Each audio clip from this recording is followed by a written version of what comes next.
I hereby introduce to you Mr. Michael Veazey.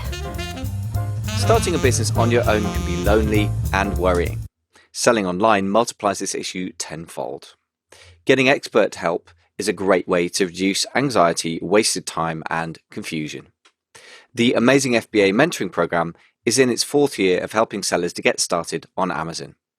By now, we have former clients who have, starting from scratch, done 6 figures and even in one case 7 figures a year.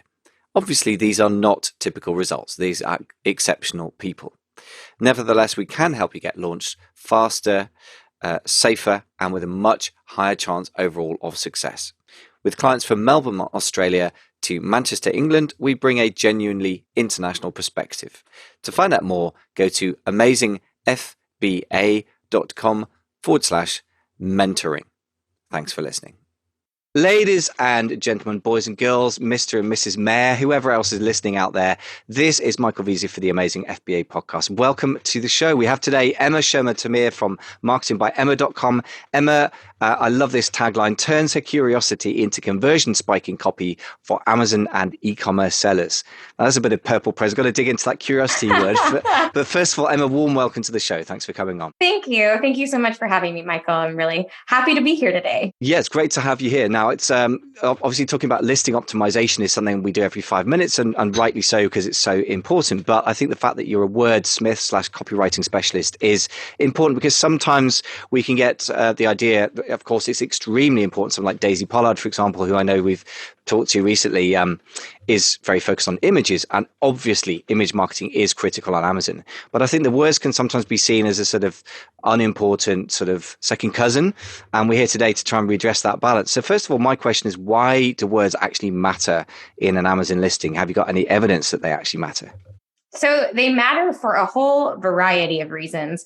So, obviously the words that you include are actually what's going to impact your indexing. So if you're not using the right keywords, then nobody's going to find you. But they also can really impact the bottom line of your business. And they do that in a way that lasts for as long as you're doing it. Obviously, you want to continue to be updating your listing to stay relevant. But by properly optimizing your listing, you can significantly impact the bottom line of your business. I was actually just speaking with a client recently, and they're not selling a seasonal product at all.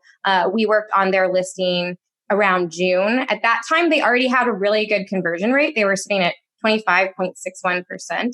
After they updated their listing, their conversion rate increased and stayed increased to 34.77%. So a 37.5% increase for just that one thing that they did. That's not even talking about driving extra traffic. So that means that more people that you're already having come to your page, whether they're coming organically or through any of your other marketing efforts, more of those people are going to be purchasing. So in their case, more than 1 in every 3 people are going to click add to cart. That's awesome. That's great. I love your precision. We were talking about before the show that I'm kind of a bit intimidatingly thorough as an interviewer, and that can sometimes be true because I've been on podcasts where people go basically almost not what do you do again, but they kind of like, yeah, so tell me a little bit about selling on Amazon. I'm like, dude, really? Yeah, that's so general. But it's your 7.5% or whatever it was to the second decimal place. I like it. But so tell me about it this. matters. That's money. So it's money. I guess you're right. I like your precision. I mean, that speaks to my the heart of my, what do you call it, my pedantry, I suppose, to put it badly, or my thoroughness, to put it more politely. My wife would call it the former, I think. But you're right, these details do matter. But certainly that's not a subtle jump anyway. 25% to 37%, as you say, almost a quarter of people who visit the listing buy into a third. I mean, that's a lot of extra money. That's, as you say, pretty much pure profit because they'll be paying for the traffic in one form or other, either because they've worked hard to launch their product and get an organic ranking, and or they're still advertising. So tell me about that optimization. Was that purely a words change, or was that words plus image change?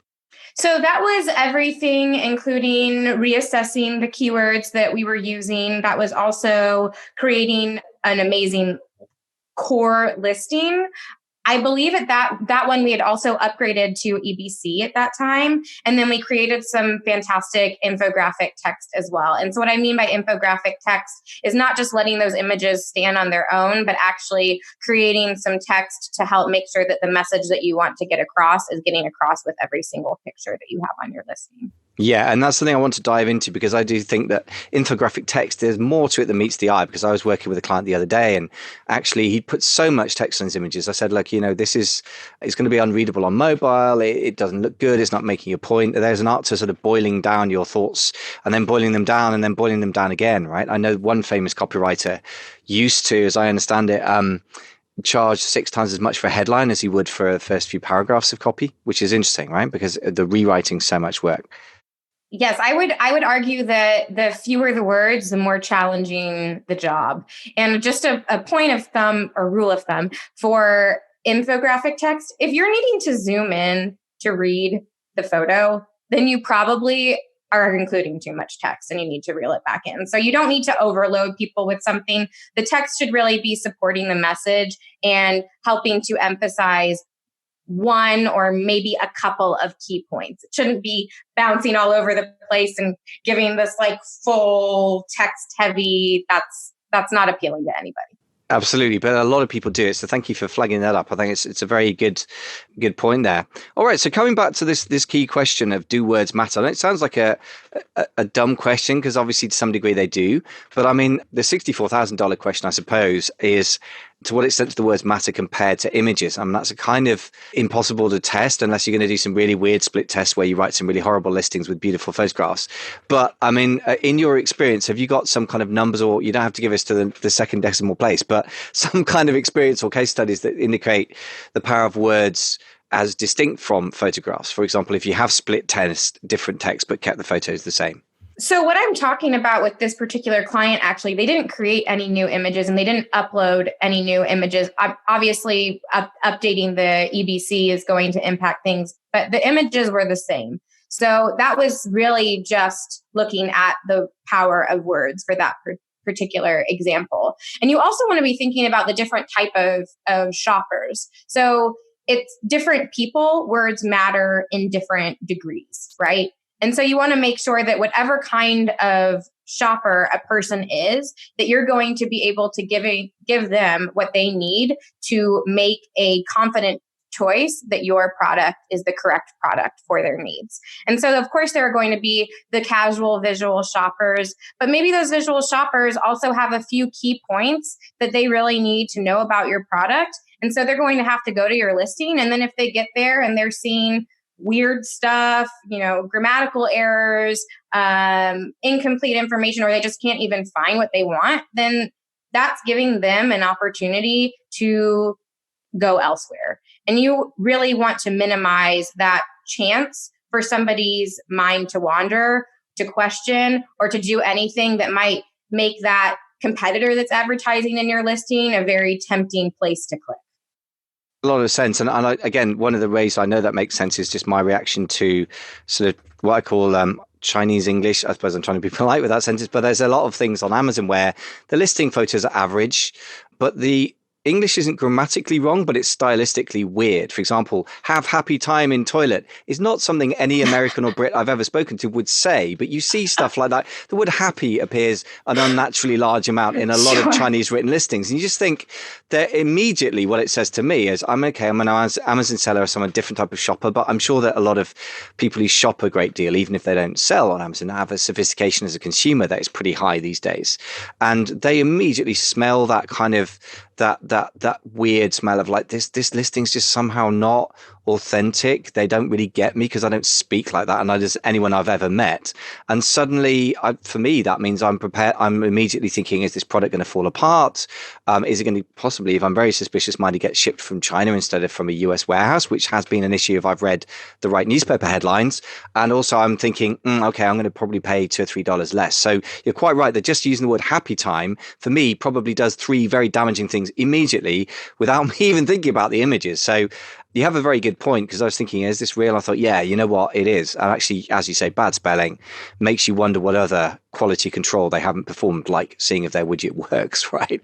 Right. Well, and you're talking about this active moment where you're really aware of that. But so many times that's just something that's happening in the back of our brains, and we don't even know how to put our finger on it. But it's just enough to make us take pause and think, I just saw an article in the Washington Post about how there's a bunch of unsafe products on Amazon, and maybe this is one of them. And is this something that I want to bring into my household with pets and small children? And so again, you just don't want to create any chance for there to be a question mark there, or mistrust, or anything that's going to make somebody have that pause that would make them think maybe your product isn't it.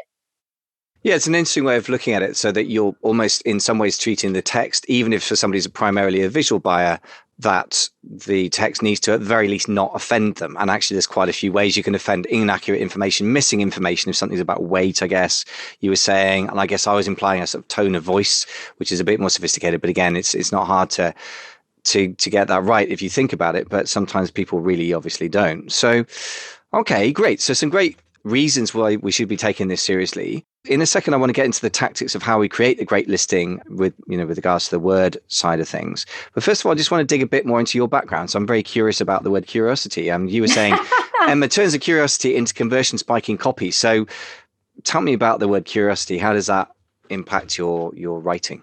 Yeah. So I think ever since I can remember myself, I have just been an incredibly curious person about anything and everything. Like, I'm definitely far more of a generalist than somebody that dives really deep into one particular topic.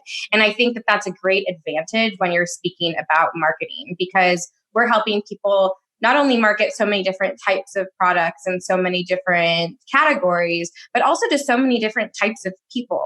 And so the more that you can really understand about generally how people work, but then more specifically how different people type of work, and that when they're trying to make certain types of decisions, that there might be particular details or things that they're taking into account, or maybe even totally illogical ways that humans function. And by being aware of that, you can do your best to be accommodating, or to use that to help you achieve your end goals.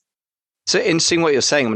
More and more I start to think, because I love watching, actually been watching a lot of Amazon Prime Video, partly because, guess what? It's included with Prime, which is one of their best ever decisions. But also they're doing a very good job of doing, I think, some pretty gripping TV. And what strikes me is that the idea of writing is in a visual medium, and obviously film is very visual, but so is internet marketing for e-commerce, specifically on Amazon, that writing can mean just words, but it can also mean the overall concept and direction of travel of a piece of work. In this case, the direction of travel of a listing. And you can start off with the big picture, which gets the click. I guess that's a bit like a trailer in the Hollywood movie or something.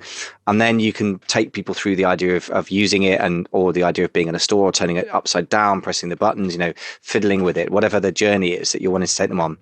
And then it always strikes me that the word writing is interesting, because it can imply the structure that you're creating, or just the words. And presumably what you're talking about is a kind of blend of the two. Is that right?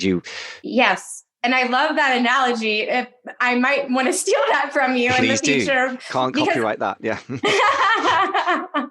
No, you're so right, because it's really creating this foundation, not only the foundation for your listing, but actually the foundation of your brand and how you're representing your product in the world, and maybe even all of the other types of marketing efforts that you're doing on top of that, because you want it to tell a story. So if you're creating, for example, a Facebook ad or a landing page that you're sending people to your listing, if there's something very disparate or weird going on, that's like, your tone and colors and everything, even just the visual side is one thing. And then you get to the Amazon listing and it's totally different. Again, that's creating this sort of conflict between two things that can be really off-putting to people. And so you're wanting to make sure that there's this cohesive story and it all makes sense and it all fits together. And you want to make sure that somebody's in charge of that, and that there is a clear direction and idea. And you're not just kind of saying, oh, okay, well, we'll do this and then we'll do this, and not thinking about how they're working holistically together. Absolutely. And I think for entrepreneurs that I think people seem to go through three phases in my experience. One is the sort of fantasy stage where people talk about building a brand when they have precisely zero revenue and nobody's ever heard of them or their products. And at that point, the bad news is I don't think you have a brand. You just have an idea. But the next stage is those people that get very proudly say, yeah, I'm very focused on operations, and they got, 50 different products out there. But they have, in some cases, for example, some guys in my mastermind who are very sharp and doing about $1 million a year or something in revenue. So they've got a lot of success and a lot of profitable products as well. But if they're split across 4 different brands, that starts to be a very messy situation. And if you're over focused on implementation, important as that is, absolutely critical as it is, I think the next level on is to be the real CEO of a going concern, which has revenue and has operational abilities, maybe even operational excellence, and go, okay, now somebody's got to steer this ship or actually keep the thing together. Or I suppose a flotilla of ships is probably a better analogy, because otherwise you've got a bunch of people doing stuff, but leaves very conflicting signals to the market, which leaves people confused. And as you say, if they're confused, they might just go to your competitor who's next to the next click.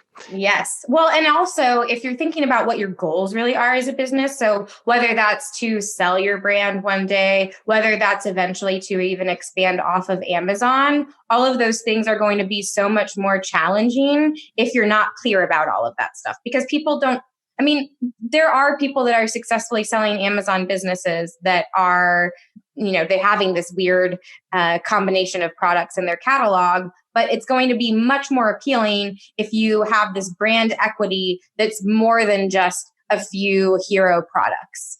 And if you can really do more with it, there's so much more that you can do. And the sooner you start, the easier it will be, the more natural it will be. And it may even lead the choices that you're making when you're figuring out what products you want to add to your catalog. It's similar, I think, in some ways. I was listening to a podcast yesterday about company culture. It was talking about how if you're not clear about the culture that you want to create in your business before you start hiring people and when you're making those first stage hires, then it's much more challenging to go back in and reverse engineer things. Whereas if you're clear about it and you're hiring the right people and you're doing all of these things very intentionally, then they can actually help you grow your culture. And I think the same can be said for a brand. And so even if you might not be in that brand place yet, if you're thoughtful about what it is that you're going to be eventually wanting to achieve, then it's going to help you make those smarter choices and be more thoughtful, but also creating something that has more value to it, whether it is eventually something that you're going to want to sell or that you're going to just want to continue to grow and see where it takes you.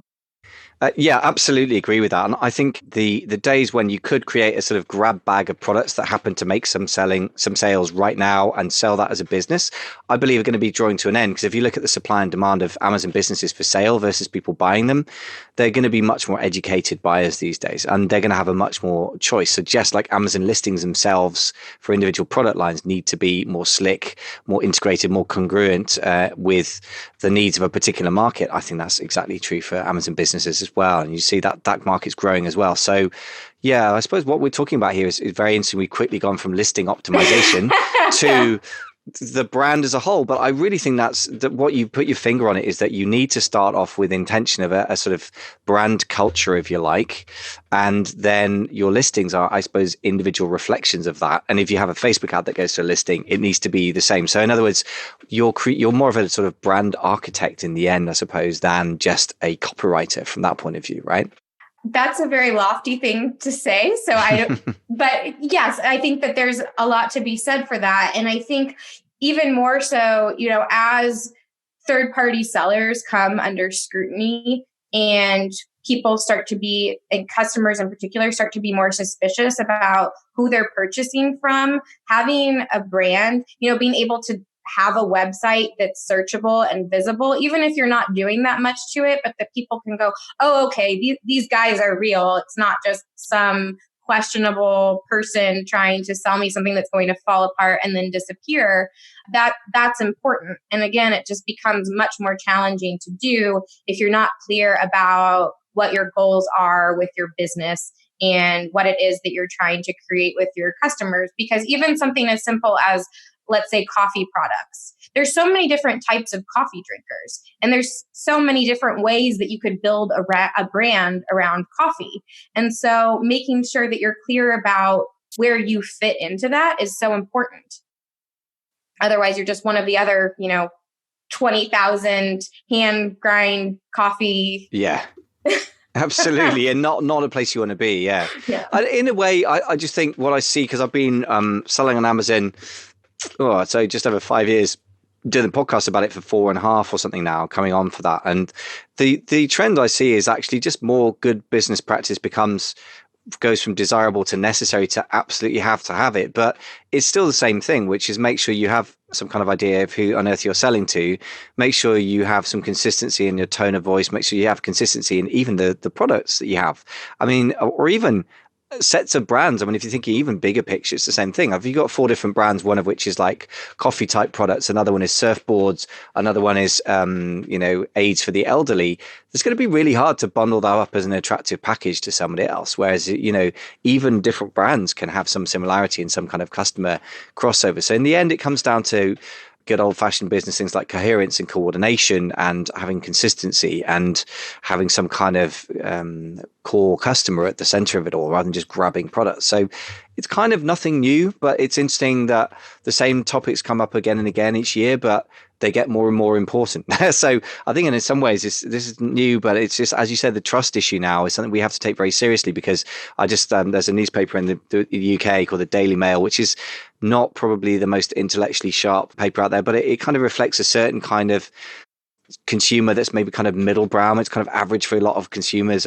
Maybe, I don't know, I wouldn't say too much here, but let's say it's not that intellectual, but people take it quite seriously and they get quite emotional about it. And it often will influence the sort of governments that we have, for example. So it's quite an influential paper. And there was a big headline that I picked up in a hotel I was staying in over the new year with my wife. And it was screaming about the fact that Amazon reviews are being manipulated now. Like, it's 3.5 years out of date, in my opinion, maybe 4, but it's becoming headline news for average readers in a national paper. So that shows me that Amazon's got a big trust issue now relative to what it had before. And as third-party sellers, you're quite right, we have that. So I think even gaining trust is in itself a huge issue. What are your thoughts around the trust side of things? and that just goes up depending upon the category you're in. So if you are selling something topical, like anything from cosmetics to just anything that people are putting on their skin, if you're selling something that's going to be ingested, whether by a human or by an animal, those sorts of products, you need to be even more vigilant about double, triple, quadruple checking everything, because you're wanting to make sure that people know that you're a reputable brand, that you care about your customers. It's like our website, we host it on Shopify. And they have all these little cards that it'll give you when you log in. And one of the things that it'll tell you is different ways that you can facilitate higher conversion rates. And they use, I wish I took a screenshot of them, but there's one that talks about having a guarantee and how impactful that is. And people, I think with Amazon, they think, oh, okay, well, including a guarantee, everybody knows that if you're Prime, you automatically get a 30-day guarantee. So what's the point of reiterating that? But what a guarantee does is a guarantee really helps you to communicate to your customers that you care about them, that you care about their experience, and that you also really stand behind your product, because you're saying, you know what, if this doesn't work, I'm going to absorb all the costs. I want you to be happy. And our only goal is to make sure that this product is exactly what you're looking for. And another way that you can do that is, I think that people get really eager to want to sell to everybody. Yes, this is the best product. It fixes anything and everything that you could possibly need to fix. And that can maybe sound like a good idea, but it rarely is. Because why would you want a bunch of people that shouldn't be purchasing your product purchasing it? Number one, it's creating more work for you. Number two, when it comes to your Amazon account, the higher your return rate is, you're going to start to run into problems. And number three, it's just creating a really bad experience for clients that are thinking that this product is the correct choice for them, and it's not. People shop online for convenience, and returning things is getting easier and easier also. But it's still, I would much rather really want and like to keep what it is that I purchase things. I don't purchase them hoping that they're not going to work. I purchase them because I have a particular need and I want to solve that need. And I want to stop thinking about needing to tell myself, okay, I need to buy a microphone. I just want to love the microphone I have. And I want to trust it and I want to rely on it. And I want to buy it from a company that if I have a problem, they're going to be available and they want to help me fix that problem. Absolutely. And I was reminded, by the way, first thing to say is, you said everyone knows if you're Prime, you get a 30-day guarantee. I'm ashamed to say, as somebody who's been selling on Amazon, talking about Amazon, interviewing people for Amazon for ages, and I have a Prime account and I have for years. I had no idea about that. Now, maybe it doesn't apply in the UK. I'm not sure what but that you know, policy I'm not sure is. if it's right or not. But the point is, I'm not sure. And I should know everything about Amazon. Obviously, there's more to learn every day, but that's pretty basic. So I'm, apart from being slightly ashamed, like I didn't know. So it's worth pointing out what you and I think is the blinding obvious to the consumer may be completely news. And it certainly would have been to me. So I think you just put your finger on something very basic and very important. Like never assume that people know the most important basics.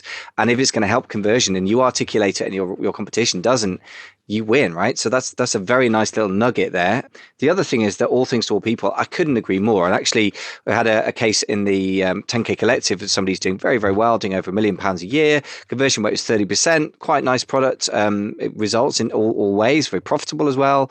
But the fly in the ointment was he's getting some negative reviews because this product was pretty effective at doing its job. But its real selling point was it was environmentally friendly, but it wasn't as brutally effective as some of the competition. And we simply said to him, look, it's very simple. You need to say this is all about the environment, and you need to put people off who want brutally effective, and it's going to poison your children or your dog or whatever. Right. And you need to actively attract the people who are scared, witless of poisoning the dog, and you just play on that. And guess what? He comes back, he's done his homework because these guys implement stuff. He comes back the next month, the conversion rate's gone to 40%. And not only that, I'm sure that he will get fewer rude reviews because negative review prevention is absolutely critical to keeping your conversion rate. I think it's the number one thing we should all be focused on, because you get 1 or 2 negative reviews, the average stars drops from 4.5 to 4. We all know roughly that cuts the conversion rate, whatever it is, 30%, 40%, even 50% in my experience. So that was absolute vindication of what you just said. Trying to be all things to all people is dangerous, actively dangerous, in my opinion, in a place as consumer-led as Amazon. So yes. I could not agree more. Again, it used to be, it was merely desirable. Now I think it's actively critical. So once again, that there's nothing new under the sun, like the old marketing principles that people developed for catalog shopping back in the 1890s or whatever, with the railroad in the States. I think they still apply, which is always what amazes me.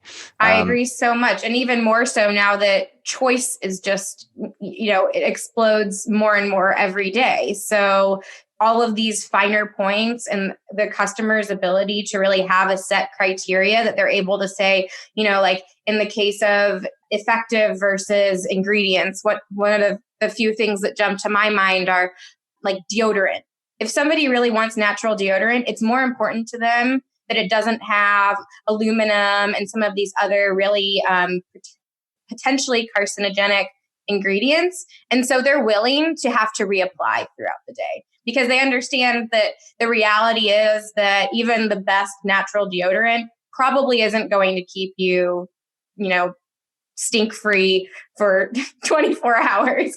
And so that's the most important thing to you. If you need something that you can go out for 24 hours and sweat your bum off, then that might be more important to you than the ingredients. Then you can go make that choice. But you also don't want somebody that's their most important deciding factor to be purchasing your product and then to say, well, they told me that this is going to be super long lasting and it's not. Instead, I know I'm primed as a customer to understand the health of my body or my husband's body or whoever you're purchasing for it, and their longevity is worth it to me to have to reapply throughout the day. Absolutely. So it comes down to not that nothing's important to anyone, but I guess it comes down to, I guess it would be a value hierarchy in psychological terms. So you can only have one thing that is more important than everything else. And maybe it's health rather than being, as you say, stink free. Maybe for other people, they don't care about that so much, but they somewhat care, but they really, really care about not being smelly when they've been on the subway/tube all day. And in which case they need to buy a different product, and you need to say to them, thanks very much, goodbye. So, This is great stuff. In our next episode, we're going to talk about the tactics of actually the nitty-gritty of how to create a great listing, the sort of step-by-step stuff. This is really, really good. I know that, Emma, you've created a wonderful free download that talks about, it's quite a deep dive into how to create a listing, including looking at your customer avatar, which we're also going to be exploring in another episode, how your product fits into the space, which is very important. And then, of course, if you're, even if you're developing a brand, as we've talked about already, where you should be going, even in terms of your product choices and how that ties in with your brand identity. So there's a lot of good stuff in that. And this is down at amazingfba.com/deep dive, DEEPDIVE. So hopefully we can all spell that. Amazing FBA, F for Freddie, B for Bertie, A for Alpha.com/deep dive. Emma, anything you want to say about that download? It sounds really, really good. Yeah, so it's a lot of questions. So going back to that topic of curiosity, the more open-minded you can be and the more curious you can be about people and about things and about this world, the better off and the more opportunity that you're going to find for yourself. And so this is really an exercise in taking a step back and asking yourself these questions. And it's helpful to do whether you're just starting off and you don't even know what product you're going to be selling. And then you can be very intentional about those choices. But it can also be a great practice to do if you're 3, 4, 10 years in business and you're maybe lacking some of that clarity of where are we going? What is the unifying theme here? Where should we be going? And those are questions that are also going to evolve over time. So it can be a worthwhile exercise to do. Right now it's the beginning of the year. It's a great time to sort of do a reflection of what it is that you're trying to accomplish with your business more globally, and then more specifically with the products you're selling to your customers and the experience that you're hoping to give them. I think generally speaking, it's possible that newbies who have no revenue yet spend a bit too much time building castles in the air. But I remember somebody, I can't remember who said it, but they said something like, there's nothing wrong with building castles in the air. Just make sure you put the foundations underneath them. And there is something in that. But I certainly think for those who are in motion and doing good revenue, that they don't spend enough time out of their business reflecting on where they want to go. Because in the end, as a CEO, even if it's you and one VA and maybe your wife or son or whatever it may be, that is your main job, actually. And I think most people don't spend enough time on that, in my experience, which is why I find that the masterminds produce great results for people, because they're taking one day a month out of a business, which is quite a serious commitment. I mean, that's maybe 1/20th of your working month, and they see great results. And I do really believe that taking time out from your business to reflect on it is absolutely critical. So I'm 100% endorse the need to do that. It's so easy to get caught up in being busy and to just let things control and dictate where you're going rather than being the one that's steering the ship, bringing it back to your ship analogy from earlier. And that's something that I've been reflecting on a lot, both in last year and this year. And we recently got a team of mentors, and it has just been totally a game changer for our business. So very similar to what you're talking about, where you're with your mastermind, where we're, monthly meeting with them and reflecting beforehand and strategizing and talking through things and getting other people's perspectives. And it's just so valuable to not only be thoughtful about that, but to also really have dialogue with other people and people that are knowledgeable, not just random people that might not understand business or the things that you should understand in order to be in a position of giving insight and advice. Absolutely. But I mean, I think that you just put your finger on something else, which is if you don't get knowledgeable people causing you to reflect upon what you're doing, you will end up with somebody in your family causing you to reflect on it, but they don't necessarily understand. So they cause you to reflect and doubt rather than reflect and then come to a new conclusion in a helpful way, in my experience. I mean, wives and husbands are famous for that. I mean, if they're looking at you trying to build a business, if they don't understand where you're going and you feel probably rightly you don't understand where you're going either, particularly for startups I'm talking about here, it can very easily kill it, because quite rightly they're going, what the hell are you spending all this time and money on? Whereas if you have a plan and you can articulate that, then not only can you do a reality check for yourself that you are investing time and money in a way that has at least a decent chance of paying off, but you can also bring in other stakeholders, which the most important of which is probably your partner. I mean, you've got to sell the idea that you're busy at the evenings and weekends when you start off, right? So I do think there are so many hidden downsides to not having a clear strategy, actually. And that's the most obvious and the most glaring when you have startups. But then further down the line, you're so busy sometimes you don't notice that you don't have a strategy until you start losing market share, you start losing the price premium that you once had, and you look at competition and you look at their listings, and that's normally the wake up call, right? You go, you know what, these guys have got a really lovely, consistent looking storefront. They have a really lovely website. Their advertising, if you've seen it, ties in, and then you suddenly realize, yeah, damn, you know what, it's time to up the game. So thank you for giving some big picture stuff. So I thought this was going to be more about the tactics of creating a great listing. You know what? It's been very, very important sort of big picture stuff. So I think we need to reflect on that. So that's been great stuff, Emma, and look forward to looking at the tactics of the ABC. How do we get down to the nuts and bolts as well? Me too. I look forward to digging into the nitty gritty.